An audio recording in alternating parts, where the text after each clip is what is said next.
নমস্কার প্রিয় সাধক সাধিকা। তো আজকে আমি আপনাদেরকে দুটি বিষয় শেখাবো। সেটা হচ্ছে দাঁতের যন্ত্রণা নিবারণের জন্য ঔষধ ছাড়াই কিভাবে আপনি দাঁতের যন্ত্রণা ঠিক করবেন। যদি কোনো রোগীর এমন হয় প্রচণ্ড দাঁতের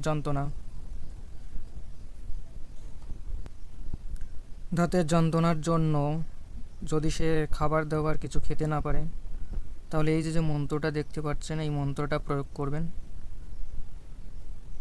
10 থেকে 15 মিনিটের মধ্যেও সে রোগী অনেকটা সুস্থ হয়ে যাবেন।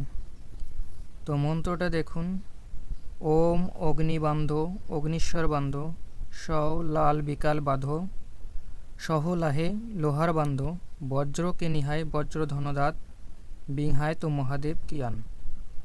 শেষে রোগীর নাম বলতে হবে। রোগীকে সামনে বসিয়ে এই মন্ত্রটি 7 বার পাঠ করতে হবে। এরপর রোগীর মাথায় ফু দিতে হবে। অর্থাৎ একবার মন্ত্র পাঠ করবেন, শেষে রোগীর নাম সম্পূর্ণ বলবেন। এইভাবে 7 বার মন্ত্রটি পাঠ করবেন। এরপর রোগীকে তার মাথায় ফু দেবেন। তাহলে সেই রোগীর দাঁতের যন্ত্রণা দূর হবে। প্রথমে মন্ত্রটা ভালো করে সিদ্ধ করে নেবেন। 108 বার অথবা 200, 300, 500 বার জপ করে নেবেন। 500 বার জপ করলে আপনার মন্ত্রটি অনেক কার্যকারী হবে। এরপর আজকে আরেকটি দেবো, সেটা হচ্ছে স্ত্রী বশীকরণের জন্য এলাচ পড়া মন্ত্র। ঠিক আছে? ওম নমো কালা কলুয়া কালী রাত যিশকি পুতুলি মানঝারাক। এরপর হচ্ছে কালা কলুয়া ঘাট বাট সতী কো জঙ্গায় লাভে बैठी को उठाए लावे खरी को चला लाओ बेगी धराया लावा मोहिनी जोहिनी चल राजा की टानद। শেষে স্ত্রীর নাম বলবেন। তো এইভাবে 108 বার প্রত্যেকবারই স্ত্রীর নাম বলতে হবে শেষে। যাদের স্ত্রী বাড়ি থেকে চলে যায়, রাগ করে বাপের বাড়ি চলে যায়, কিংবা ঝগড়াঝাটি ইত্যাদি এগুলো হয়ে থাকে, তো তাদের জন্য এই স্ত্রী বশীকরণ মন্ত্রটি অনেক কার্যকরী হবে। 108 বার জপ করে ছোট বা বড় এলাচ অভিমন্ত্র করে অবাধ্য দুর্বিনীত স্ত্রীকে খাওয়াতে হবে। তাহলে সেই স্ত্রী আপনার বশীভূত হবে। অর্থাৎ একবার মন্ত্র পাঠ করবেন, শেষে রোগীর স্ত্রীর নাম।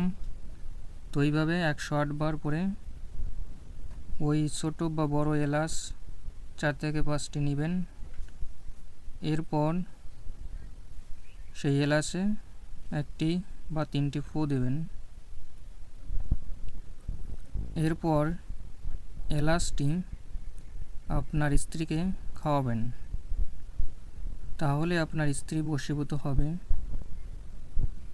7 থেকে 21 দিনের মধ্যে।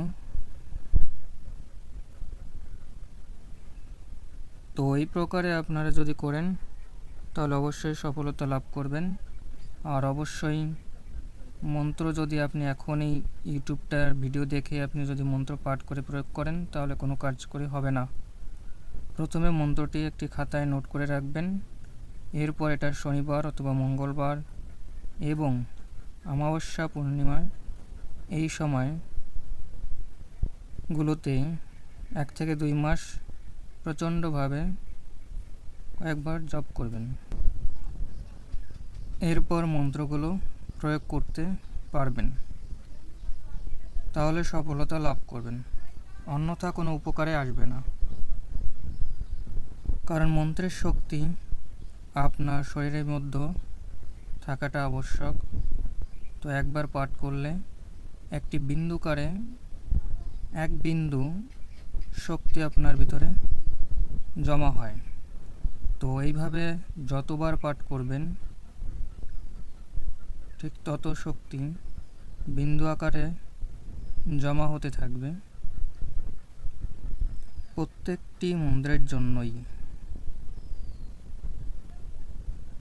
তাই সবগুলো মন্ত্রগুলো এভাবেই শিখতে হবে এবং সেগুলো কাজ করতে হবে, তাহলে সফলতা পাবে। তো ভিডিওটি দেখার জন্য সবাইকে ধন্যবাদ।